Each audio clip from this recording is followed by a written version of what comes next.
Hello friends, तो आज के इस वीडियो में अपना एक्सपीरियंस शेयर करने वाला हूँ किस तरह से मेरे 30 डेज़ गए हैं अभी तक। डे 1 से लेकर जिस दिन मेरा हेयर ट्रांसप्लांट हुआ उसके बाद क्या प्रोसीजर हुआ, क्या क्या मैंने दवाइयाँ ली, किस तरह से क्या है, एवरीथिंग सब कुछ मैं आज के वीडियो में आपको शेयर करने वाला हूँ। तो आज का वीडियो हमारा बहुत ही इंटरेस्टिंग और इन्फॉर्मेटिव होने वाला है। और अगर आप हेयर ट्रांसप्लांट कराने की सोच रहे हैं या आपके सर्कल में कोई भी सोच रहा है तो उनके लिए बहुत काम का वीडियो है। तो एंड तक इस वीडियो को देखिएगा, बिल्कुल बने रहिए। तो फ्रेंड्स, सबसे पहले डे 1 की बात करते हैं। जिस दिन मेरा हेयर ट्रांसप्लांट होने वाला था उस दिन मैंने क्या किया। मॉर्निंग में सबसे पहले मैं उठ गया जल्दी, क्योंकि मेरा अपॉइंटमेंट था 10 बजे का, तो मैं 9 बजे घर से निकला। बट उससे पहले मैंने अपने फ़ोटोज़ कुछ क्लिक कर लिए, जो कि आप इसमें देख सकते हैं कि मेरी क्या कंडीशन थी। फ़ोटोज़ में आप देख सकते हैं फ्रंट से, टॉप से, साइड से, करेक्ट, ये सारे बाल मेरे गायब थे। तो मैंने फ़ोटो इसीलिए खींचा क्योंकि आज से 6 महीने के बाद मैं देख सकूँगा मेरा क्या था पहले का रिज़ल्ट और क्या है अब रिज़ल्ट। तो इसके लिए मैंने फ़ोटोज़ खींच लिए। तो आपसे भी मैं रिक्वेस्ट करूँगा, जब भी आप हेयर ट्रांसप्लांट कराने के लिए जाएं तो उससे पहले आपको एक बार फ़ोटोज़ खींच लीजिए। अपनी लेटेस्ट फ़ोटो आपकी यादों के लिए भी रहेगा, क्योंकि आपका चेहरा, आपका लुक, एवरीथिंग, कुछ सब कुछ चेंज होने वाला है। तो इसलिए फ़ोटो आप भी खींच लीजिएगा। तो मैंने इसी तरह से अपने फ़ोटो खींचा। उसके बाद मैं गया क्लिनिक पर, अपने क्लिनिक पर गया। वहाँ पे सबसे पहला जो काम था, उन्होंने मेरी हेयर लाइन बनाई।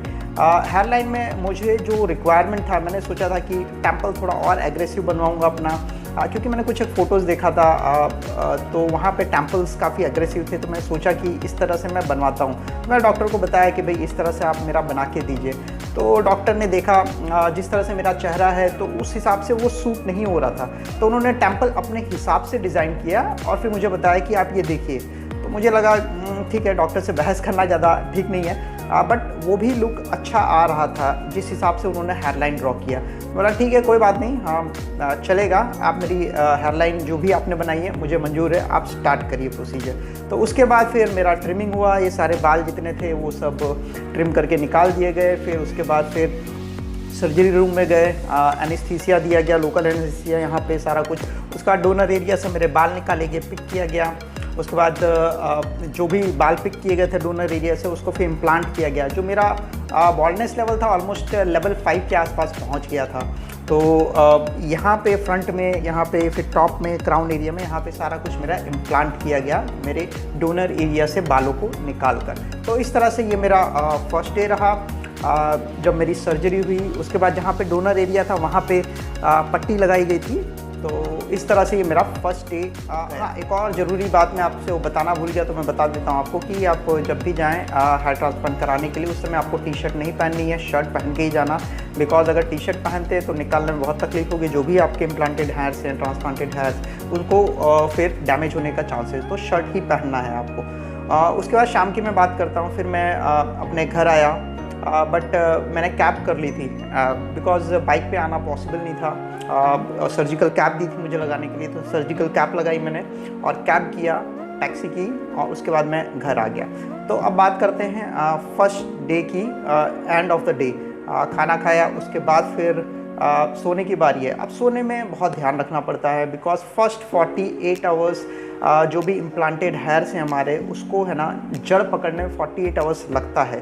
तो बहुत ध्यान रखना है फर्स्ट 48 आवर्स। तो सोने की जो पोजीशन है वो बहुत ध्यान से रखना है हमको। सोना है तो कैसे, ऊपर छत की तरफ ऐसे देख के उसके बाद सोना है, सीधा सोना है, करवट बिल्कुल नहीं लेनी है।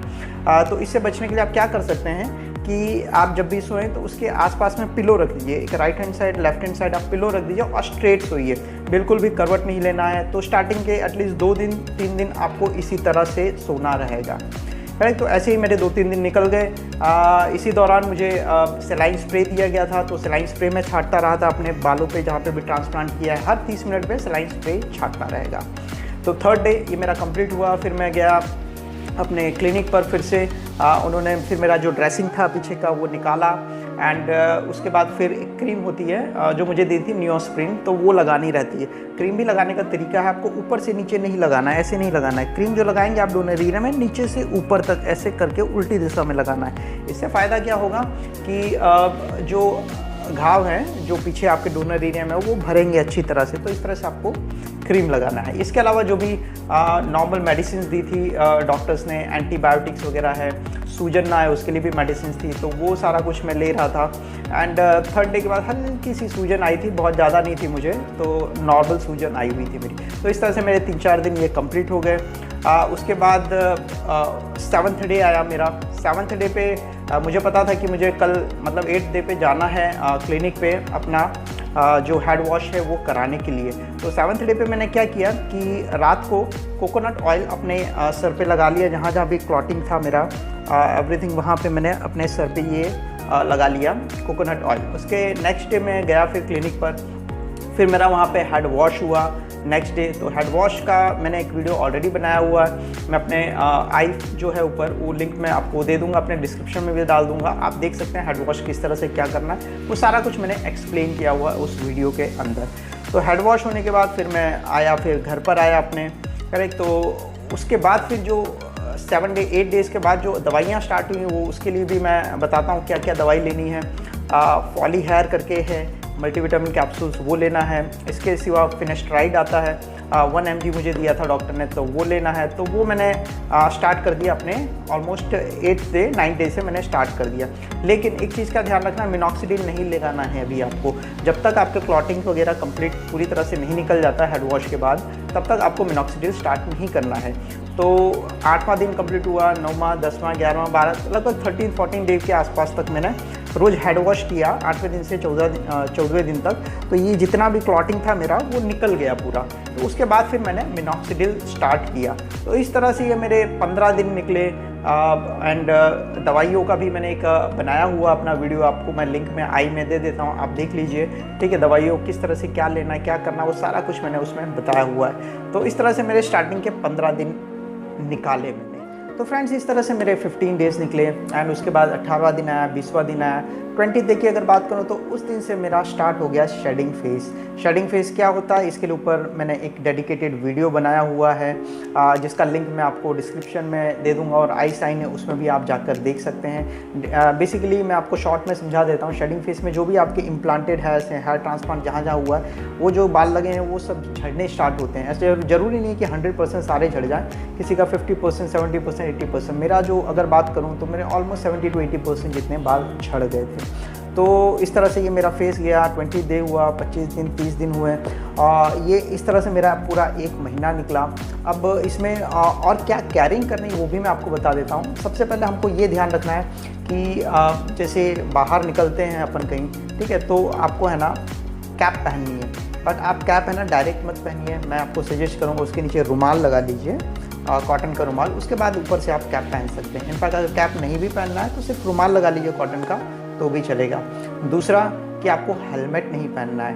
हेलमेट पहनने से क्या होगा, अगर हेलमेट लगाते हैं, हेलमेट क्या रहता है, टाइट रहता है, तो आप जहाँ जहाँ पे भी आपके ये ट्रांसप्लांट्स हुए तो हो सकता है वहाँ पे डैमेज पहुँचे आपके हेयर्स का, तो वो आपको ध्यान रखना है, हेलमेट नहीं लगाना है। फर्स्ट 1 मंथ तो बिल्कुल भी नहीं लगाना है। दूसरा क्या ध्यान रखना है, एक्सरसाइजिंग का। एक्सरसाइजिंग आप 1 महीने के लिए मत करिए, और सजेस्टेड बिल्कुल नहीं है, क्योंकि आप कोई भी एक्सरसाइज करेंगे तो जोर पड़ेगा आपके यहाँ पे सर पे। अगर जोर पड़ता है तो हो सकता है जो भी इम्प्लांटेड हेयर्स हैं वो आपके ढीले पड़ जाए, जड़ें कमज़ोर हो जाएं। तो it's better not to exercise for 1 month. 1 महीना आप छोड़ दीजिए, एक्सरसाइज मत करिए, उसके बाद आप धीमे धीमे स्टार्ट कर सकते हैं एक्सरसाइज। दूसरा ध्यान ये रखना है हमें कि डायरेक्ट सनलाइट का एक्सपोजर नहीं होना चाहिए। सनलाइट जो सूरज की किरणें अगर डायरेक्ट पड़ेंगी तो वो फिर डैमेज कर सकती हैं हेयर्स को, तो वो ध्यान रखना है कि डायरेक्ट सनलाइट ना पड़े और बहुत ज़्यादा एक्सपोजर ना हो। आप डायरेक्टली 2-3 घंटे आप डायरेक्ट सूरज के सामने मत खड़े रहिएगा। अगर कोई काम से आपको जाना पड़ता है बाहर, या फिर जाते हैं आप किसी काम से करें, तो आप क्या करिएगा कि रुमाल लगा लीजिए आपके सर पर, एंड वो लगा के आप बाहर निकलिए। एंड इससे फ़ायदा क्या रहेगा, एक तो सनलाइट नहीं होगी, आपकी नहीं लगेगी सर पे। दूसरा कि आपके बाल गंदे नहीं होंगे, मैले नहीं होंगे, जो डस्ट वगैरह उड़ती है सारी कुछ बालों में चिपकती है, सारा कुछ वो भी आपको बचाएगा। तो मतलब इन शॉर्ट आप इतना समझ के चलिए, बाहर अब जब भी निकलते हैं तो आप कुछ रुमाल लगा लीजिए आपके सर पर, या तो सर्जिकल कैप आता है वो लगा लीजिए।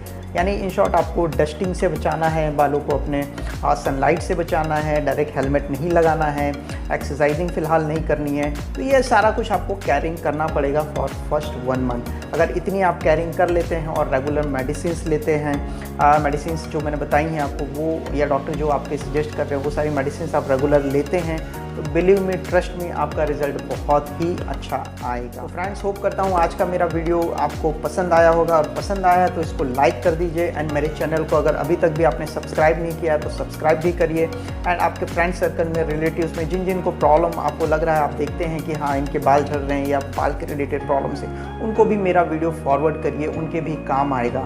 तो मैं जाते जाते बस यही कहूँगा आपसे कि अवेयरनेस फैलाना एक जो मैंने अपना निश बनाया हुआ है कि लोगों में मैं अवेयरनेस लाना चाहता हूँ बालों के रिलेटेड। क्या होता है जब हमारे पास बाल होते हैं, फुल ऑफ हेयर्स हमारा हेड है, तो आई मीन तब हम उतनी ज़्यादा केयर नहीं करते हैं एक्चुअली बालों की। लेकिन जब वो बाल झड़ते हैं, ठीक है, झड़ने के बाद जब आप स्टेज 2 स्टेज 3 में पहुँचते, तब आपको एहसास होता है कि बाल कितने ज़रूरी हैं हमारे लिए। एंड जब आपका लुक्स डाउन होने लगता है बिकॉज ऑफ बाल झड़ने की वजह से, तो आपको एक्चुअली पता चलता है कि इम्पॉर्टेंस ऑफ बाल क्या है। और इसके लिए बहुत ज़रूरी है कि स्टार्टिंग से ही हम उसकी केयरिंग करें। जब भी हमारे बाल झड़ना स्टार्ट हो जाएं, ठीक है, तो उसी दौरान हम उसको स्टार्टिंग में ही पकड़ लें। तो डर्मेटोलॉजिस्ट को आप मिलिए अगर आपके प्रॉब्लम्स आ रहे हैं स्टार्टिंग से, स्टेज 1 पे ही अगर पहुँचें तो हो सकता है आपके बाल बचाए जा सकें। मैं भी हो सकता है पूरी तरह से जो झड़ने वाले हैं 2-3 साल 4 साल में, उसको है ना दवाइयाँ खाकर या फिर और कुछ मेडिसिन वगैरह लेकर इसको है ना बढ़ाया जा सकता है। मे बी जो बाल आपके 3 साल में झड़ने वाले हो सकता है 6-7 साल उसमें झड़ें। और उसका भी अगर सोल्यूशन नहीं निकलता तो हेयर ट्रांसप्लांट तो एक लास्ट तरीका है ही। मैंने इसके एक्सपीरियंस के ऊपर एक मेरा वीडियो भी बनाया हुआ, माई जर्नी इन इंडिया करके, जिसका लिंक भी मैं आपको दे दूंगा, आप देख सकते हैं वो वीडियो जाके मेरा।